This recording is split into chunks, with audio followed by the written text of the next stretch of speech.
Wedding Wednesday, and today I have a special guest. I have Miss Marni V from Miss Marni V Photography here to talk about how to find your perfect wedding photographer. How are you today, darling? I'm great, thank you. So we are in Manchester, so different sceneries, different change, and we're going to be talking about how to find your perfect wedding photographer. If you are hiring a wedding planner, then obviously this will be chosen for you. You'll be matched with a certain amount of photographers for you to choose from that you can review, and yeah, they'll do all the work for you. But if you're planning your wedding yourself, then you need to have these skills, and that's what we're going to be talking about today. Before we begin,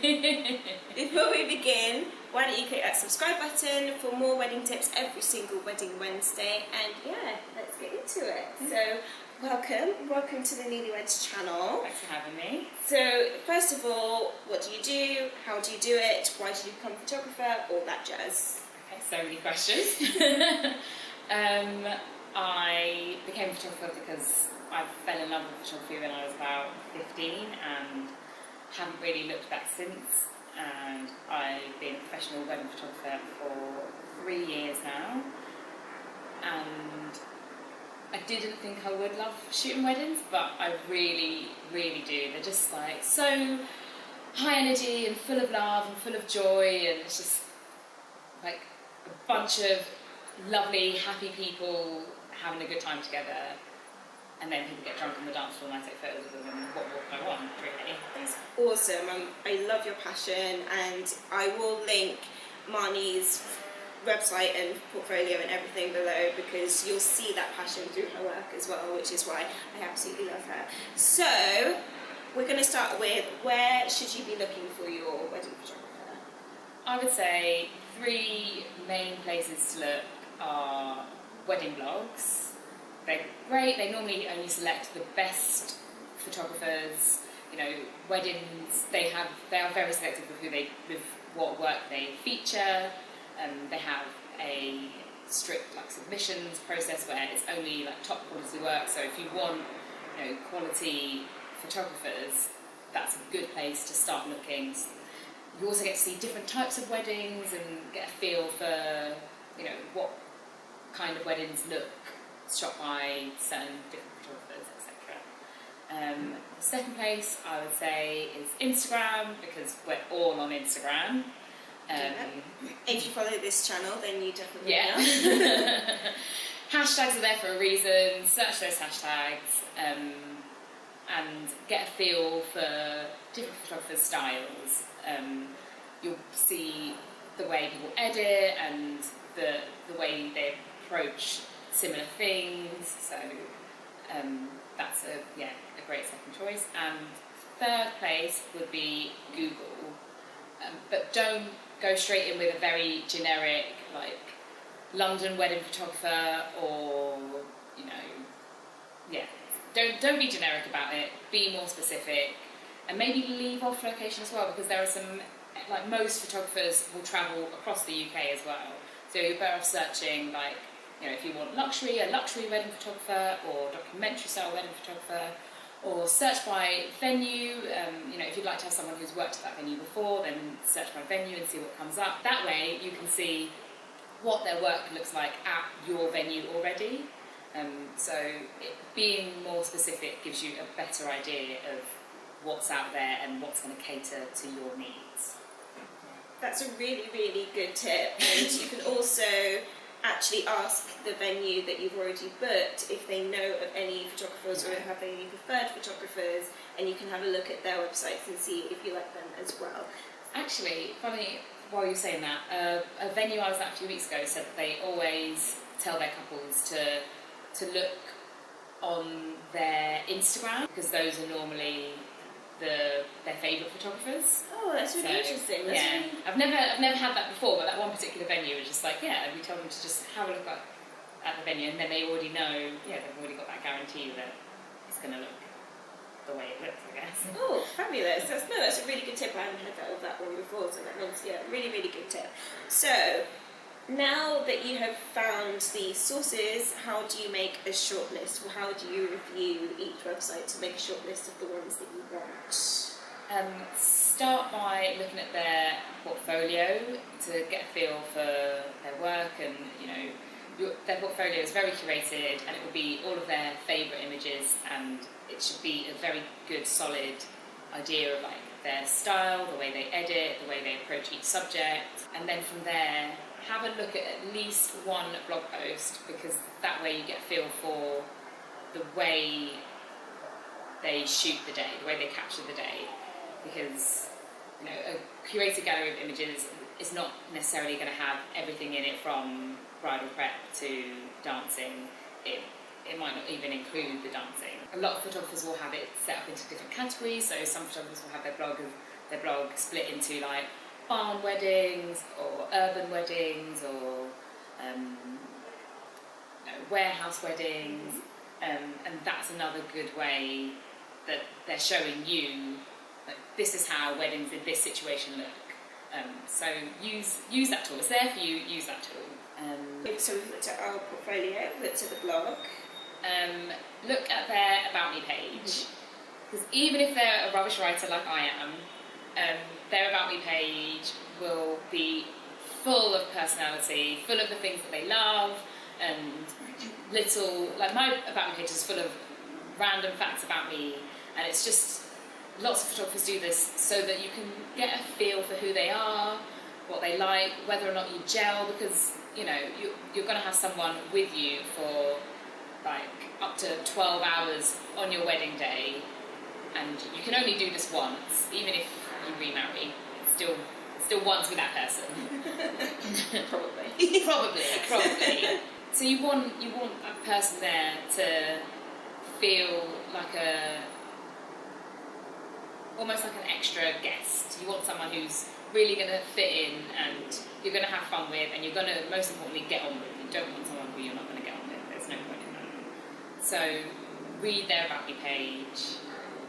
If you laugh at their jokes, then you're probably going to get along just fine. So now we have decided on our little short list. How do we go about contacting these photographers? Most photographers will have a contact form on their website, and I would suggest filling it out thoroughly. And I know that you'll probably be filling out quite a lot of these, so just be as descriptive as possible. Give as much information about your plans, about you as a couple, answer as many of their questions as possible, because they need to get a feel for you as well, and the more enthusiastic your initial inquiry is, the more enthusiastic their reply is going to be. The worst email for a photographer to receive is, "Hi, are you available on this date? What's your prices?" It just, it makes you feel like you're just another number, another person to tick off their list. And it is very personal, and they do, photographers are spending so much of the day with you that you want to get along right from the start. So fill it out properly. How long can we expect a photographer to take to get back to you? So this varies from photographer to photographer. At weekends, don't expect your photographer to get back to you on a Saturday, because they are probably busy shooting a wedding. So give them, the weekend. Most photographers on their inquiry form will have a little notice that will say how long you can expect. I would say 24 hours is a reasonable amount of time on a weekday to respond to an inquiry. But some photographers can take a little bit longer because they have bigger workloads, and they have a lot of inquiries coming through their inbox, so it takes time to send a personal response to each person.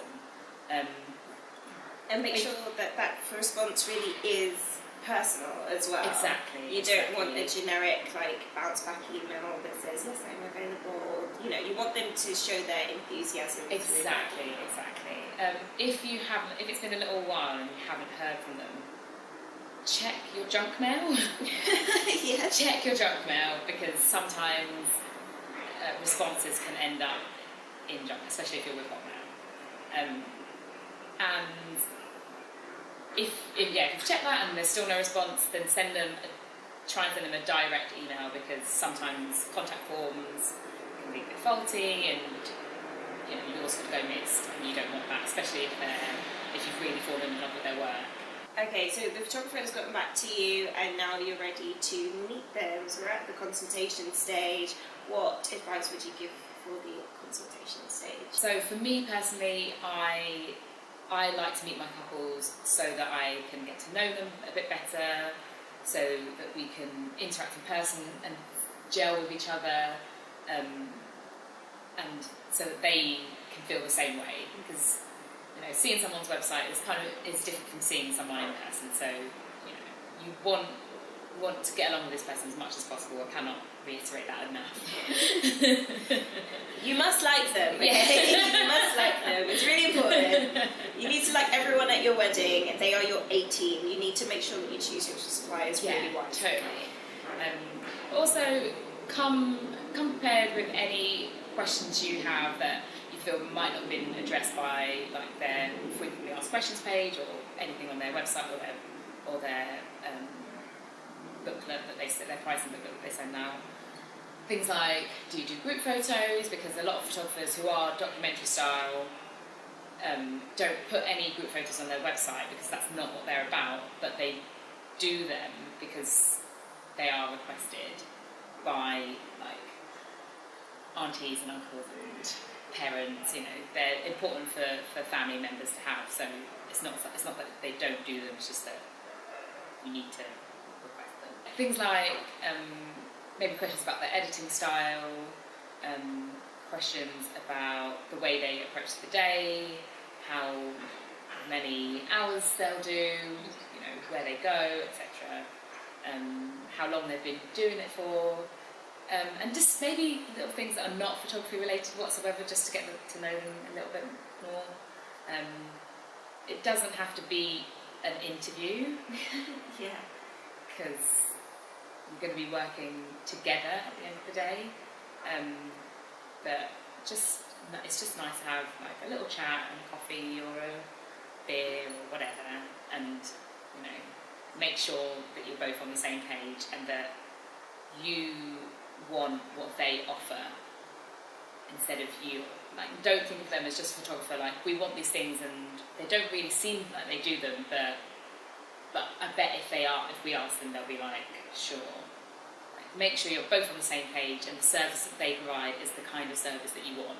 Don't approach a documentary style wedding photographer about having like luxury wedding photos or fine art wedding photos, because that is not the way that photographer works. Now that we've got our consultations, it's on to the booking process. How would you usually go through the rest of your booking process? I know it's different for every photographer, but what about you specifically? So once they've got back in touch saying, love you, want to hire you, my booking process is very simple. It's just a contract which just lays out all the terms, most of which would have already been discussed at the initial meeting. They have to sign the contract and then pay a deposit, and then the rest of the fee is due a month before the wedding. Obviously, payment plans can apply but it'd be something that you would discuss beforehand. And that is it. Some photographers send out welcome gifts, some don't, so don't expect them, but it's nice if you get them. But most people will have a very simple, straightforward booking, just deposit and contract. Don't know why it took me so long to say that. Just the deposit and the contract, that is it. Great. So now you have booked your photographer, and you're well away, you're really excited. This person is going to be capturing all of your memories on your very big day. What do you want brides and grooms out there, all the couples of the world, to know about working with you as a professional? What do you want wedding couples to know about working with you? Firstly, that I am a person, not a business. Well, no, not a big company. So I want to have a personal relationship with my clients. I want them to feel comfortable around me. I want them to, when it gets to their wedding day, for me to feel like I'm just an extra guest at their wedding, and not that I am this other, like the help. and to just build that nice rapport with people. And because I am this person, I do work in this industry. I have, loads of advice that I can give, and I like people to know that they can email me at any time and ask for random advice or random recommendations, not recommendations. I like people to know that they can email me at any time and ask for recommendations or advice, or I'm just a regular person, not a big business with no face, so I want to be treated as such. The other piece of advice I would give is to make sure you absolutely love your photographer and their work. If you're going through their galleries, or if you're looking at their work and you're like, oh, I kind of like their images, but I don't like the way they edit, or I kind of like the way they edit, but I wish that their style was more refined in their posing. If you're having those doubts, then they are not the photography for you, and you should look elsewhere, because there are so many photographers to choose from, and this is one day of your life, and you want to make sure that you choose the photographer who's going to be right for you.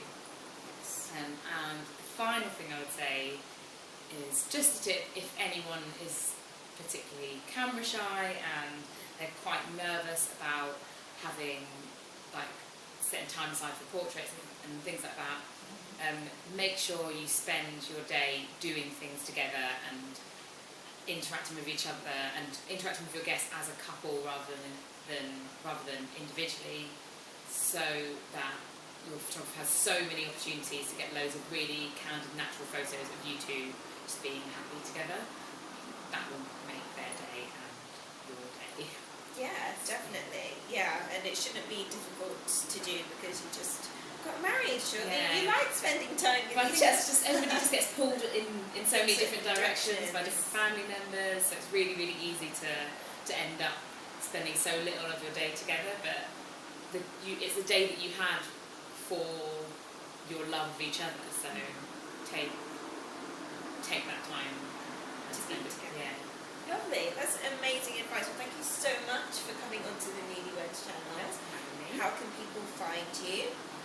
I'm on Instagram, Marni_V_photography. You can check out my website, Marni V Photography as well. Yeah. Lovely, and I'll leave all of those links down below in the description bar below. But as ever, I'm Olivia from Nulyweds, your millennial wedding planner, and if you like this video, give it a like, subscribe, and I'll see you next week. Bye!